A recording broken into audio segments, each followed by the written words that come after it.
What was it like growing up in Windber, Pennsylvania? I was very blessed to be in this neighborhood. It was a very Italian neighborhood. My parents had a grocery store, and all the folks that came here, the immigrants from the region of Abruzzo, and specifically the towns of Lanciano and Castelfrontano, lived in this East End neighborhood. And they would shop at the grocery store. And as a young child, my parents would have me deliver groceries to people like Mrs. Margaret Rich, Mrs. Verna, Mrs. Bertino, and I would deliver the groceries there. And that's how it all started. And then I was blessed upstairs. We had a lady by the name of Pearl Leonardis live there, and that's how the pizza shop started. What stood out the most for you being a part of this and living here? I think it's all about the Italian traditions and customs. You're a close family. Yeah. You get together for dinners every Sunday. Every Sunday you had pasta dinner. You all get together. You had relatives who came here. All the relatives shopped in my parents' grocery store.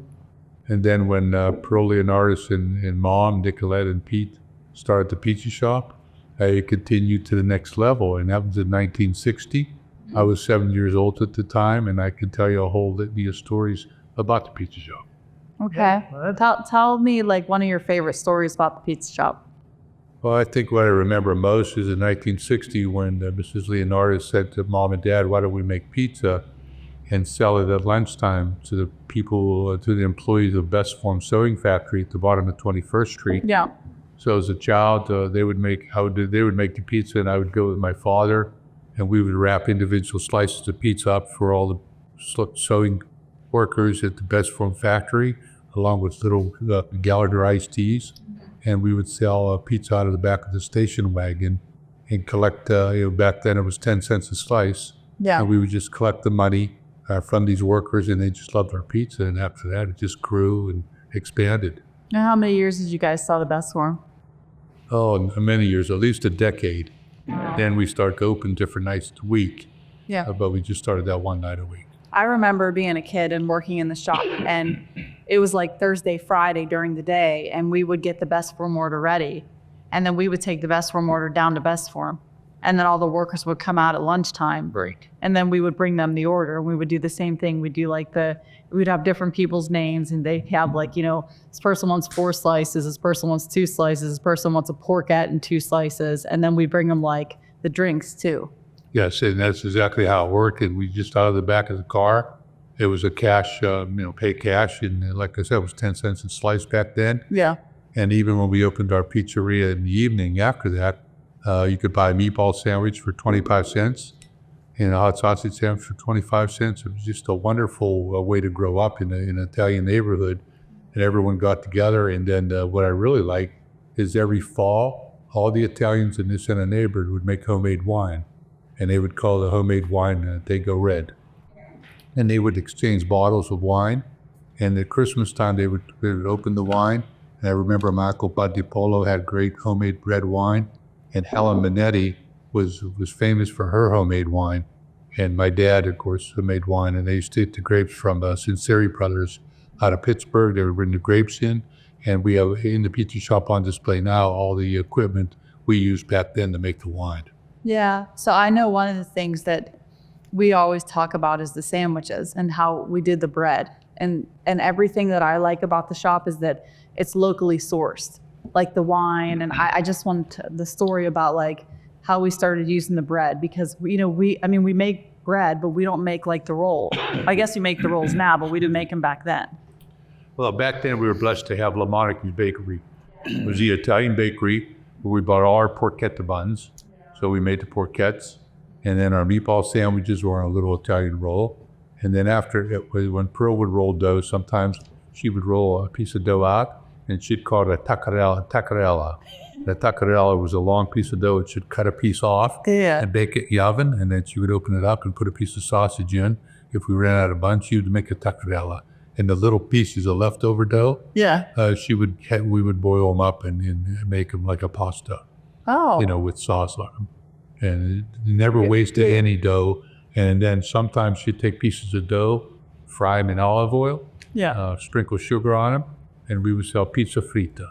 Pizza fritta would be on the counter, and we would sell them for a nickel a piece. So when you grew up in an Italian neighborhood, you learned to cherish each other, love each other, and you learned all about food and wine and drink and fellowship. And that's what this pizza shop's all about. And the book that you wrote captures that, the essence of a family getting together and showing love for each other, and what the immigrants had to go through to come to the little town of Windber. Yeah, I remember the pizza frites because we had the plain pizza frites and then we had the pizza frites with the raisins. Yes. And they did used to sell them up in the front. Yes. And we used to eat like a million of them. Yes, and every now and then they'd even make a pizza frit with some anchovies in them. Really? I never had that Oh, one. yes. Mom would like that. Kind. Yeah, yeah. She loves the anchovies. anchovies. Yeah.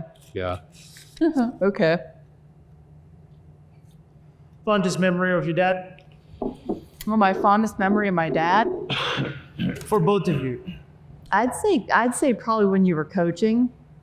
I was a really fond memory for me because like I remember you were very intense when you were a basketball coach, and I think that mom used to get sick of us because there was like 5 kids and we were all crazy, and so you'd bring us all to practice and then you'd hand us basketballs and we'd be like over there, well, Jamie and Jake would be in a fist fight. They'd be playing one-on-one in a fist fight and I'd be, dribbling the ball. But then I remember like I felt like you always kept your eye on us. Like we'd be over on the side playing basketball, but then we all go to the games and then watching just the intensity of the coaching. Like I think I got a lot of my intensity just from like watching you as a coach. But I think the same thing with Jill. I think Jill's has her a lot of her intensity from like just watching you coach basketball. Well, we talked a little bit about tradition, the Italian tradition. Yeah. Well, Windber basketball, Windber football have traditions too. So when I stepped in, I coached for 14 years. Yeah. And I was an assistant coach with an old timer by the name of Joe Flory. And he was an old school coach. I learned a lot from him. I played basketball for him. And we won championships back in the early 70s. We had excellent teams and very proud. So when I took over the basketball program, we had summer programs, winter programs. We did it around the clock. Yeah. And I would haul you guys to practice with me. And you're right, a lot of times Jamie and Jake would be in the gymnasium playing one-on-one. And then Jamie would lose her temper with Jake and I'd have to send him home, say, get home and get a bath. And then, game's over for today. But I was very intense, and winning was all about winning. Yeah, that tradition is part of what Windber basketball is all about. We won the championships for years and years. In 1987, we had a team to go to Hershey. I remember. I still remember Hershey as a kid. And I remember over the Windber Fire Hall was a big sheet that said, the last one out of Windber, please turn out the lights. Yeah. Because everybody in Windber rallied around you. And when we came back from Hershey, there was a big parade through town. And we had videotapes of all that stuff. Very, very touching. So Yeah. those things go hand in hand. Traditions. This end of town was the Italian end of town. Mom was from the other end of town with the Irish and Polish. Yeah. Same, they had traditions too. They were close. And that's what made Windber a very special town. And that's why D'Arc's Pizza is very special today, because we continue those traditions. And, we continue the same traditions in our house. And my father, Peter Emery D'Arcangelo Sr., was as old school as they came. He drank the oil-made wine. We had the fish for Christmas Eve dinner, 7 fish. Family was first. He was a hard worker. He was in the coal mines. He had age 12 in 6th grade. He quit school and went into coal mines. Oh, see, I thought he was a little older. No, he was 12 years old, and he had to provide for his family because they didn't have anything. But he worked in the coal mines. Then he started the pizzeria, and he worked here. He was here all hours of the night. Yeah. And he would haul coal for people. He would wallpaper, and he was a hard worker. And that blue collar mentality passed on down to me and to all you guys. And that's why you guys are all hard workers. And I'm proud of that.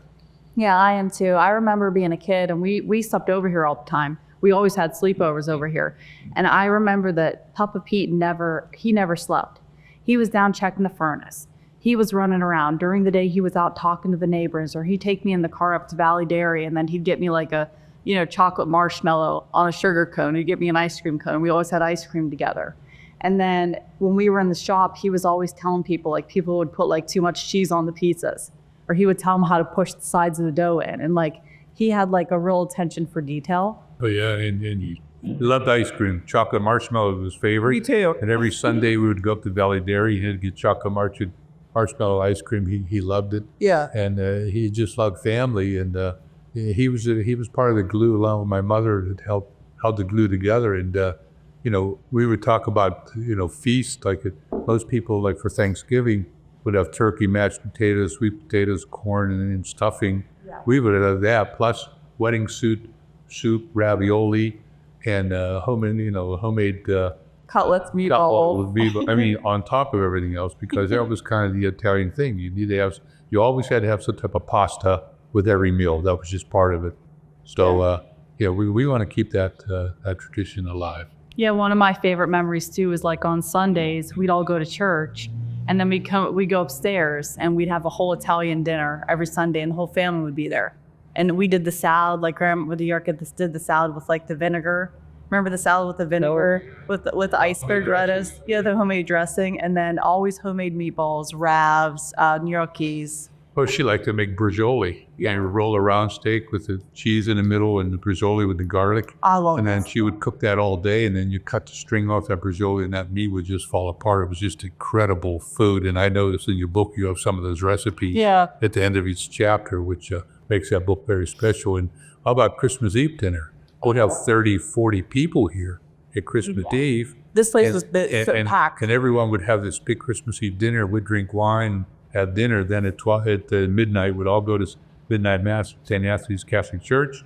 And after mass, we'd come back, and there'd be a pan of hot sausage, because Italians were very faithful to not eating meat, like the Catholics were on Christmas Eve. So we never eat Christmas Eve, but after midnight, we had hot sausage on the Italian rolls, and everybody would then have a sausage sandwich till like 1 o'clock, 2 o'clock in the morning. And that was our Christmas Eve. And Christmas Eve was even more special than Christmas Day. Yeah. And Christmas Day, of course, we had the homemade raviolis all the time, and the chicken cutlets and veal cutlets. And yeah, it's wonderful. And again, the region of Abruzzo is just a wonderful region, and those traditions are just priceless. Do you see that the traditions that we have near the traditions in Abruzzo, because you spend so much time there? Well, as you know, I just spent 3 months there working on my dual citizenship. Yeah. And I would walk through the streets, and Mom and I would go to the markets, and every Saturday we'd have a porchetta sandwich at the porchetta truck. And I mean, I understand my mom and dad, and particularly my father. I understand him better now after going to Italy, because I didn't know why we did the things we did. Like, for instance, after dinner, he would make us all have a teaspoon of fritta branca. Yeah. And fritta branca, he said, is a digestive for your stomach. Well, guess what I had last night with all of you? We had a branca menta, different type, but very similar, digestive. And all those little traditions. Wine before dinner, a digestive after dinner. Yeah. Always peppers hanging in the kitchen drying all the time. I mean, that was just that lifestyle. So when I was in Langiano and Castelfrantano these past couple of months, we just had, Sharon and I had just a wonderful time, embracing the culture and bringing back memories. Yeah, absolutely. I mean, the thing that I like the most is when I was growing up, I didn't know the porchettes were, I just thought that was something we made. But then going to Italy, and then you see the homemade porchettes, and then just that tradition that was brought over. It just it meant so much more, because as a kid, you want a porchetta. We had porchetta sandwiches. You put Frank's Red Hot sauce on them, and that's how we ate them. Yeah, well, we were in the last 3 months. Every Saturday we would go to the bakery, get ourselves a nice hard roll, and you know how Italians are with a hard piece of bread, crusty bread. Yeah. And we'd cut it open. We'd go to the porchetta truck. The only difference is they had the whole pig roasted. Yeah. And they would slice pieces of pork, put it on that sandwich, and then we'd grab a glass of the Montepulciano di Abruzzo, which almost everybody in that area drinks the Montepulciano di Abruzzo wine. Yeah. Because that's the wine that's most famous there. And then we'd have a porchetta every Saturday and a glass of Montepulciano. In fact, I try to mirror my father's customs, and I try to have a glass of red wine at dinner every evening. It's just a very special thing to do. Yeah. No, speaking of traditions too, we have the Moxie since 1884. And the Moxie was something that we're the only people that had it. Papa Pete used to get it. And that has a rich history too. Well, today we buy the Moxie. They only sell it in Pennsylvania, one place up near the Poconos. So every several months I drive up near the Poconos, 3 hours up, 3 hours back, and buy 30, 40 cases of Moxie. And you know what Papa Pete would tell you, the Moxie soda is made from a root of an herb. It's like the Fernet Branca, and they believe in these digestives. And they would drink that Moxie. It has kind of a bitter, unusual taste. You either love it or don't like it. It's just a very special drink.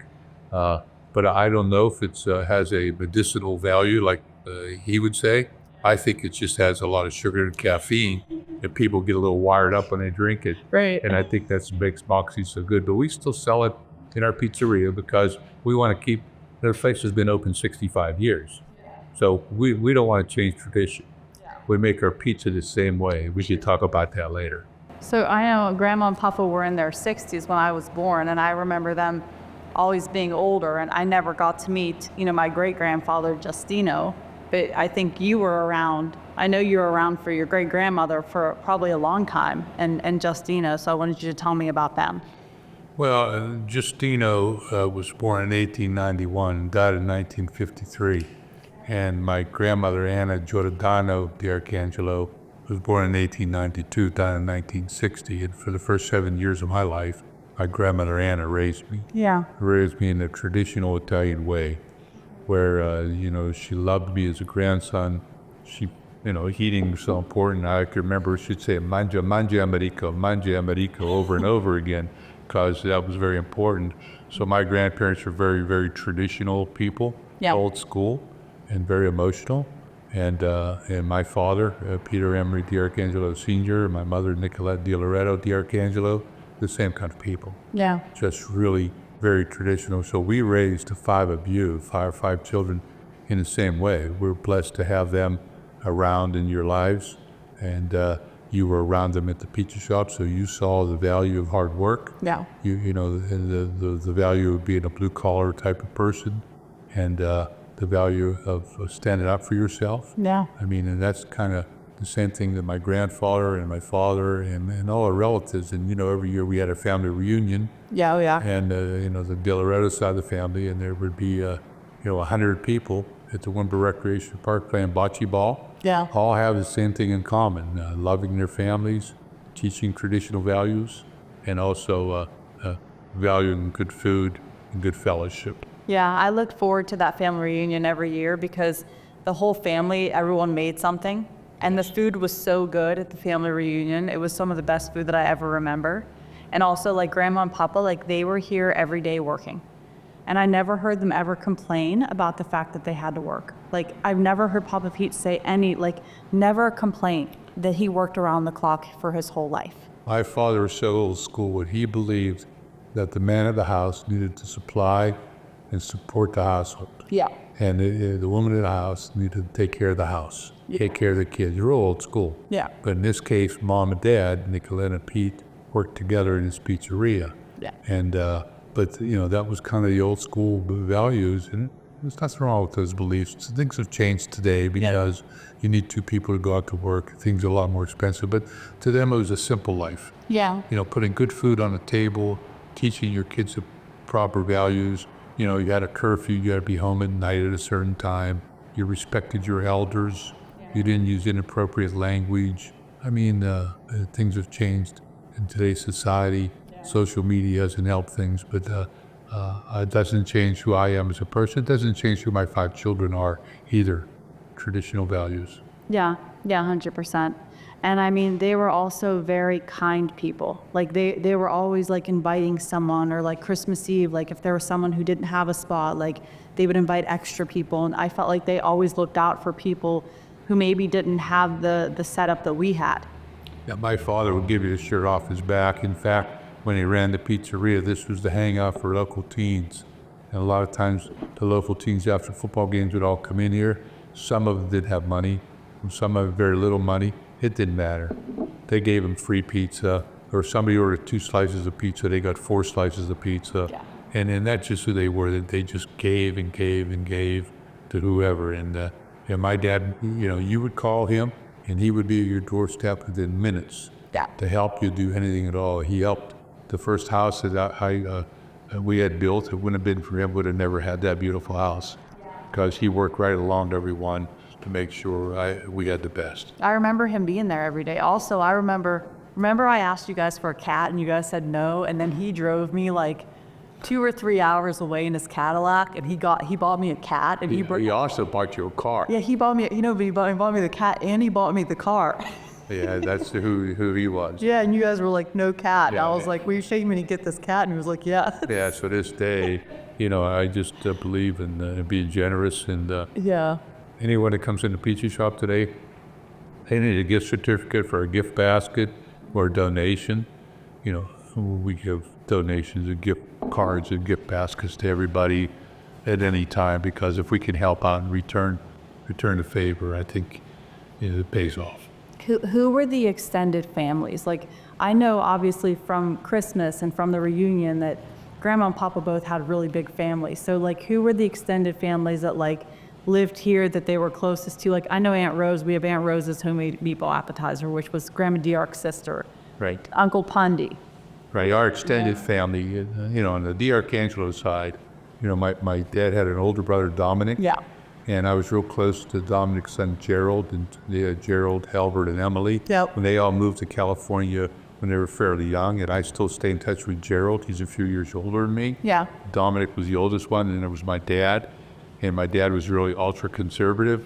Dominic sometimes would go to the local Abruzzo club and play cards and stay out late, and then my dad would go and bring him home and say, get home with your wife, my Aunt Deli. And then my Uncle John lived up in New York, and he had a son that was killed in Attica prison, which was a traumatic time. And my Uncle Alfred, who has his sibling, and my Uncle Alfred was a bricklayer. My mom's side, the De Lorettos, very tight family. Every Monday, they would all come. My uncle, we call him Pundi, Yeah. Pandalone, Yep. which means long trousers in Italian. That's how, because he was tall. So Pandalone would come Yeah. and here to visit. My Uncle Nick from Pittsburgh, my Uncle Anthony. It would all come, of course, my Aunt Rose DiPolo. Yeah. Lived right down the street. They'd all come, and then after Christmas Eve dinner, they would all come because they all liked the leftover bacala stew. Yeah. So a couple days after Christmas, they would come and eat the leftover bacala stew. But they would come every Monday night, sit around and talk, and just be really close family. And that nuclear family, their kids, like for instance, Uncle Pundy's daughter Cindy ran our pizza shop here for like 25 years. Oh, Cindy worked here. Cindy for a lot worked of here life. forever. Yeah. So our family's still in today's day and age. My cousin Health, Aunt Rose's son, Yeah. he makes our porchettas. Still makes them. He makes the porchettes, right? Yeah. And of course our meatballs are Aunt Rose's homemade meatball recipe. Our wedding soup is Nicolette's homemade wedding soup recipe. Yeah. And right now, our people, we sell a ton of pizza. Yeah. But we also sell a ton of homemade soup and a ton of homemade meatballs and a ton of porchettes Yeah. and we make it simple. And I tell people all the time, in this neighborhood, we care about our neighbors too. People say, why don't you make pasta? And I say, if you want a good bowl of pasta, go to Rizzo's. Yeah. Unbelievable pasta, and we're such good friends with the whole Rizzo family. They said, what about a hoagie? I said, if you want a good hoagie, go down the street to Leon's store. Yeah, Leon's. They're Mrs. Leon, and now her granddaughter, they have a wonderful submarine shop, Yeah. and we respect each other, and there's enough space in this east end of Windber to support each other. Yeah, I mean, every Saturday I remember we would, Grandma D'Arc would call Leon's and she would order us subs. So we'd be there Saturday playing around. She'd go, you guys hungry? Let's get a sub from Leon's. And so we'd walk on down with Papa Pete. We'd talk to Rhoda and we'd get our subs. And then she made like a Texas sheet cake. Remember the chocolate cake? Oh yeah. It was a delicious cake. Oh yeah. So we'd have the Texas sheet cake. And then also Grandma would order out and get us Rizzo's. We'd go to Rizzo's like a Sunday, or not Sunday, but I think Saturday. We'd go to Rizzo's for dinner with Aunt Linda. Grandma D'Arc. We all go to Rizzo's. We were just at Rizzo's last week, Yeah. and we just had it at sub the week before, so it hasn't changed.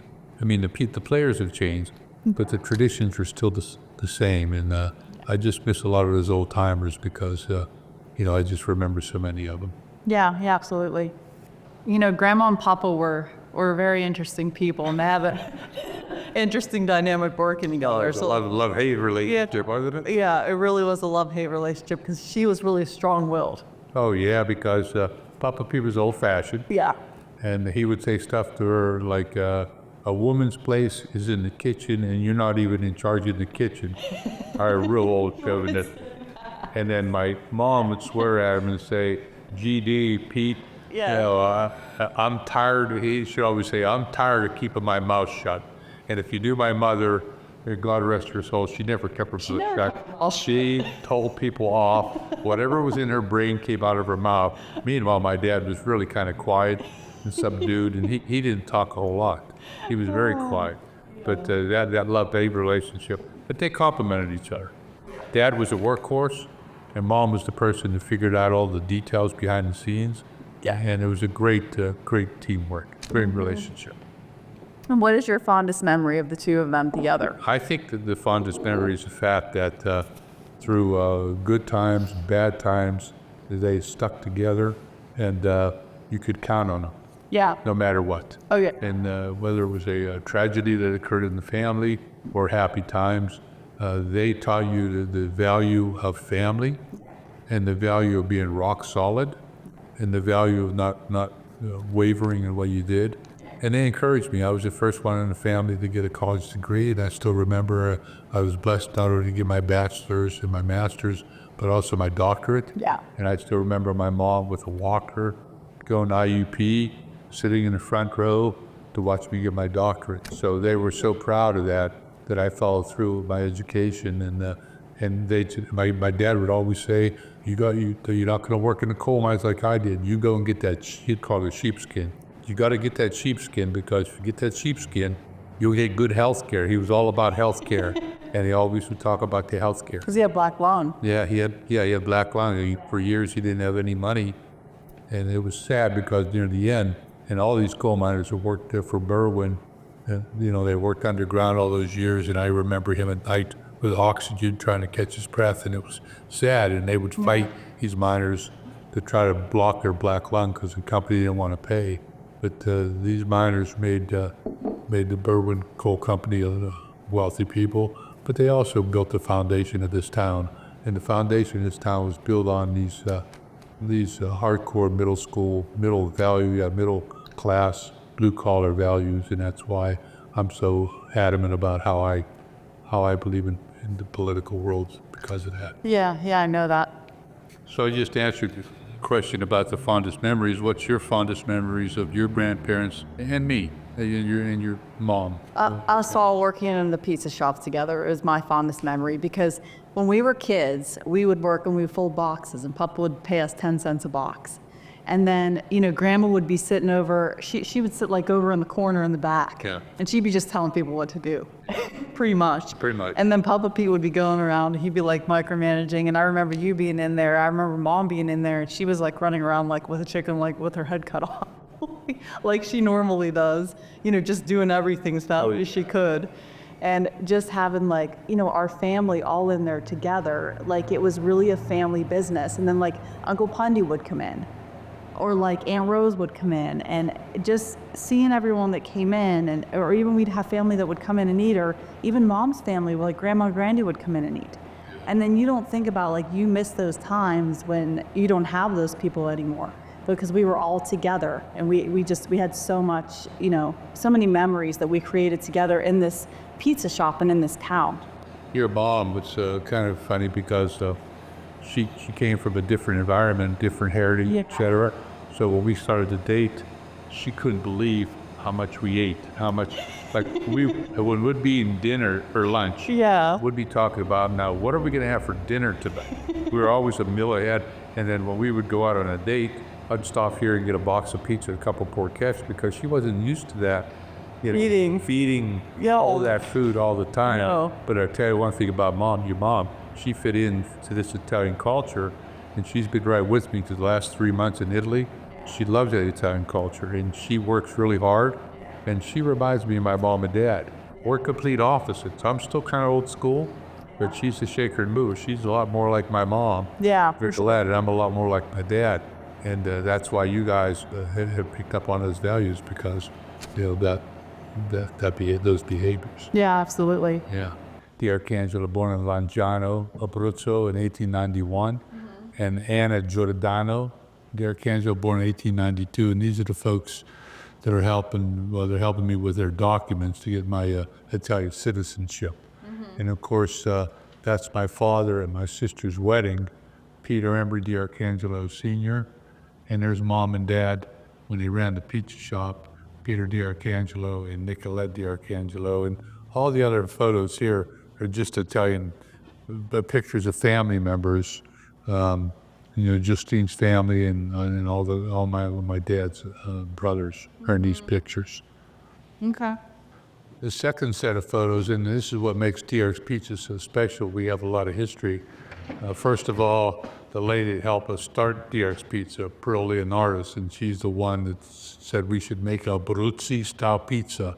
So to this day, we make the Abruzzi-style pizza with our homemade sauce, the 3 cheeses, and of course we use unbleached flour because unbleached flour has no chemicals. And then on this board, we have a lot of family members. Here's Aunt Rose and Uncle Bud. Uncle Bud made the homemade wine. Aunt Rose, that's with our homemade meatballs, or Aunt Rose's recipe. Bud and Rose DiPolo. And Rose is my mom's sister. Here's my mom's brother, my Uncle Pundy, my Aunt Rosemary. And of course, their daughter Cindy ran the pizza shop for like 20 years. Yeah. And then here is my Uncle Nick, lives in Pittsburgh. And my Aunt Elsie's still alive. She's like 95 years old, lives out near Carnegie, Pennsylvania. And my Uncle Anthony, he passed away this past year. Let me move over here. And my Aunt Joanne and all their children, and Uncle Anthony just passed away this past year. He was 96 years old. So that was a story where Uncle Anthony, Uncle Nick, Uncle Pundy, Aunt Rose, and of course my mom, they'd get together every Monday and sit around and talk and reminisce. And then I love this picture. I love that picture too. Yeah, One of my favorite pictures. yeah, That's what we drew the children's book from. Yes, the picture yes. pop-up. So this is my father, of course, smoking a Perotti cigar, which is an Italian cigar. This is the stone house that they lived up on 22nd Street. This is my grandmother Anna and the oldest brother Dominic. Now the story about that stone house, they got the stones from up in the woods, a little place called the Stone Crusher, and they would go up with a wheelbarrow and wheel the stone down, and it took them 11 years to stone case that house. Yeah. So to talk about Italian persistence, 11 years of picking stones out of the woods, coming down, making cement. And then these are all family weddings. In the east end of Windber, everyone had a family wedding down by the Abruzzo Club, the Busey family, the Crognali family, the Scallion family, all East End, all East people from East End of Windber. I love this picture too.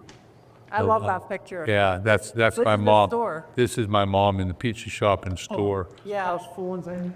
Yeah, it's a great picture of mom, and this is the old cutting board, and we just had one little tiny oven when the pizza shop first started. And that's all we had was one little tiny oven. You'd bake 2 pizzas at a time. Now we can bake 12 pizzas at a time in a double deck oven. So yeah, these are wonderful pictures. This is my mom's mother, Philomena. Okay. And Philomena, and this is my sister, Linda, Yeah. when she was a child. Still looks under. Yeah. Yeah. And my brother wasn't born until 1960, so he's not in very many pictures. Yeah. Now, this has some interesting photos too. Mom and Dad's, this is my mom and Dad's wedding picture. Yeah. I I love always it. love that picture. Yes. Yeah. And I love this photo here. Yeah. This is my dad with his brothers, Dominic, my dad, Pete, John, and Alfred, the 4 brothers. I love this picture also. Pearl Leonardis that helped run the shop. Helen Minetti, who made the homemade Italian wine, we call it the Dago Red wine, and Rosie Battiste. And they were in the pizza shop constantly. And all the Italians, when they came here, they loved music. And they had a place called the Joe Farbo School of Music. And this is my father playing the accordion at the Joe Farbo School of Music, which is up in Budwater Heights. Yeah. And of remember course, that. here's my grandmother again, grandmother Anna Giordana. Who's this? And that's my Nicolette's brother Alfred. He was killed in the war, World War I. Okay. Yeah, he was killed accidentally by friendly fire. Oh, wow. Yeah, so a lot of family photos, really a lot of history, a lot of history. Yeah, absolutely. All right, so Erica's wall, the other wall would be all the old Italian family members from the D'Arcangelos, the Di Lorettos, and the Scuccheras, which would be on my mom's side of the family, Scuccheras. These are a little more modern pictures of family members. And of course, this is me and my brother Bob. We're 7 years apart, and that was at my brother's, at my sister Linda's wedding. Yeah. And this is all you guys with Susan and Denise and Ossie, our exchange student, when Benji was before he passed away. But all you guys when you were little, Justin, and you know that the whole family, and That's my favorite picture up there with Justin and Jamie and I. all right here. Yeah, that's my favorite Yeah, picture. yeah, great picture. Yeah. And this is a picture of my first Holy Communion. Back here's me way back when, and my cousin Tony DiPolo. And he still looks the same. Yeah, Tony looks the same. Yeah. So anyway, some great pictures, family pictures. My dad is how I remember him. Yeah. Yeah, Yeah, me too. And then looking at Linda and the picture beside it too. yeah, Yeah, that's how I remember him too. yep. Yeah, some great memories. Mm-hmm. So I talk about the Italian tradition. The Windber basketball tradition is very strong too. Yeah. And we have pictures back here in the coach's corner. And I like to always start with the young lady I married many years ago. We've been together for over 50 years, and that's Sharon Holler and D'Arcangelo. And she was a cheerleader back when I was a basketball player, so she has been my heart and soul and support the whole time. And of course, we have pictures. I was fortunate to have good teams. Have won a lot of awards, Coach of the Year awards, and we had excellent teams. This is an article of the team that went to Hershey. And anyway, we have all kind of photos of awards that we won, trophies that we won. We won the district championship like 6 years in a row, and the conference championships. And this is the year of all the records we had. We had over 8 years of over 220 wins a year. And I want to show you one other plaque that's real special to me. It's on this other wall. But we got in Hershey, a plaque of the team that was 28-2, 28 wins and 2 losses. And this team was a very special team. Here's a picture of Mom again. Yep. But anyway, we just have tons of photos. Here's even me as a high school player. Yeah. Uncle Kurt. Here's Uncle Kurt, both of these pictures. Yep. That's 1970 pictures. And here's a Coach of the Year award that I was fortunate to be granted Coach of the Year award.